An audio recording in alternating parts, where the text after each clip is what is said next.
एक गांव में मधु अपने बेटे के साथ रहती थी। एक दिन उसके बेटे सुनील ने अपनी माँ को खबर दी। सुनील बोला, माँ तुम चिंता मत करो, मैं शहर जाकर सब ठीक कर लूँगा, उसके बाद तुम्हें भी शहर बुला लूँगा। यह सुनकर मधु उदास हो गई। मधु बोली, बेटा तू मुझे छोड़कर चला जाएगा तो मैं किसके सहारे रहूँगी यहाँ। सुनील बोला, माँ चिंता मत करो, थोड़े से पैसे जोड़कर आपको वहीं बुला लूँगा। कुछ दिन बाद सुनील शहर चला जाता है। वहाँ वह नौकरी करने लगता है। हर सप्ताह वह माँ से मिलने गांव आता था और कुछ पैसे खर्च को दे जाता था। इसी तरह कुछ दिन बीत गए। एक दिन मधु के घर एक पति पत्नी आए। पति बोला, बहन जी हमने आपके लड़की को देखा है, हम अपनी बेटी आशा की शादी उससे करना चाहते हैं। पत्नी बोली, बहन हमारी बेटी बहुत सुंदर है और हम आपको बहुत सारा दहेज देंगे, हमारे पास बहुत पैसा है।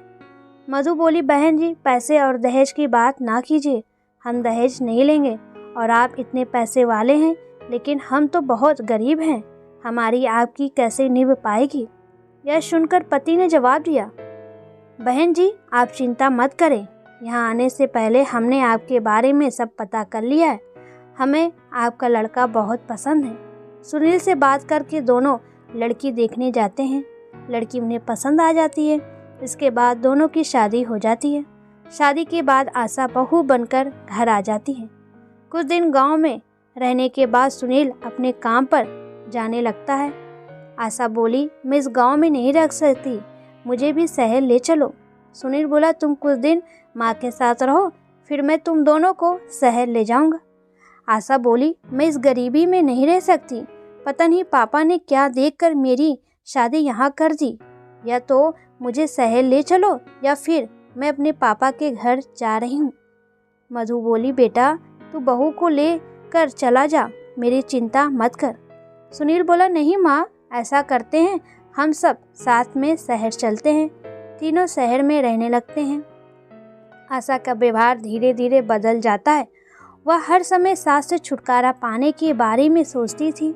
एक दिन मधु सुनील से बात कर रही थी, तभी वहाँ आशा आ जाती है। आशा बोली, हाँ माँ जी आप भड़का लीजिए इन्हें मेरे खिलाफ।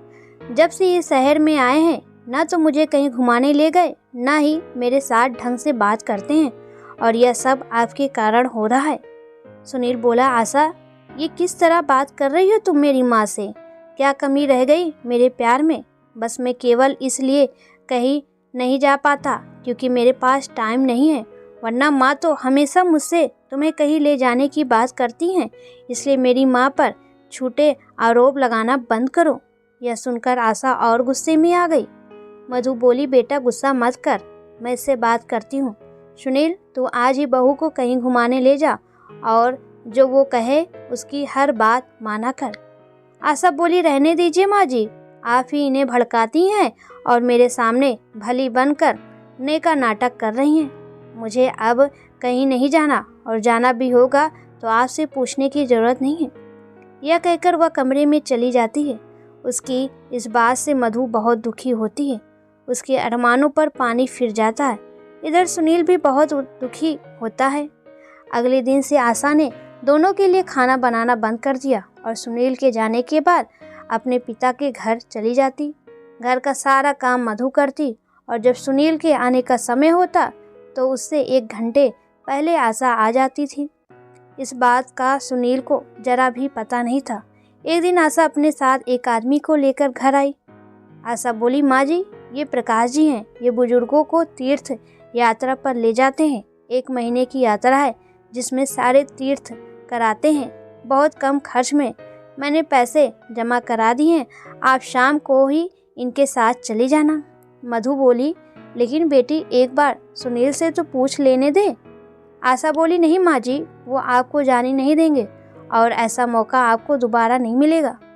मधु आशा की बातों में आकर शाम को उस आदमी के साथ चली जाती हैं।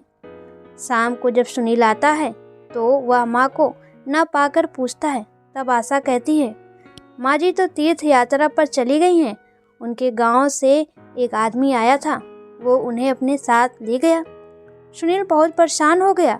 वह कुछ दिन माँ का इंतजार करता रहा, लेकिन माँ नहीं आई।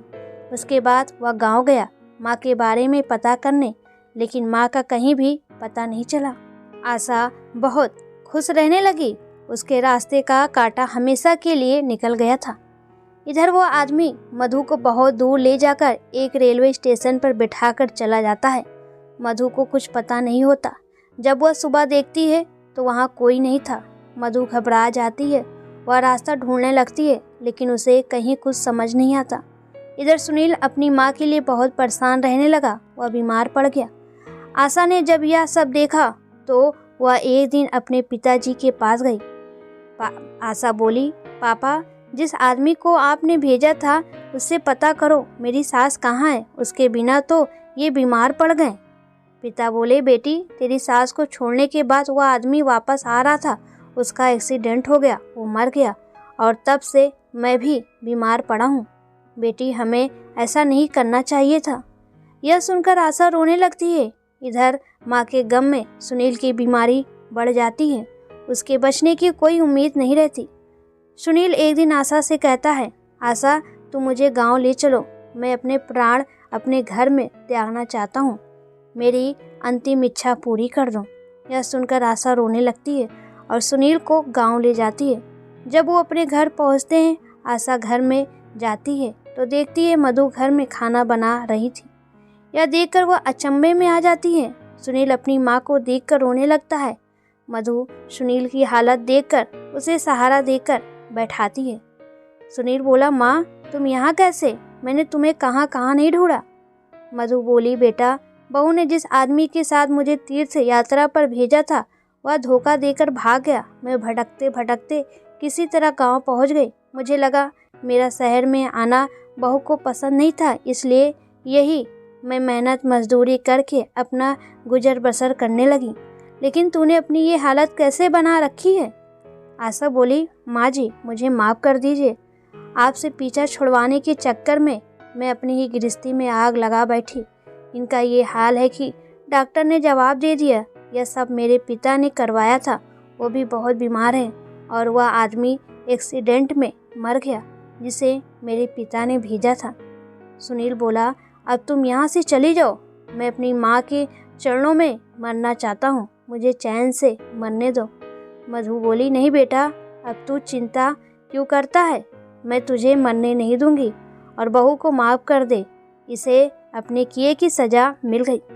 उसके बाद सास बहू ने दिन रात सुनील की सेवा की। उसे खुश रहने की कोशिश में माँ का प्यार पाकर सुनील कुछ ही दिनों में बिल्कुल ठीक हो गया। सुनील बोला, माँ, मैं शहर नहीं जाना चाहता।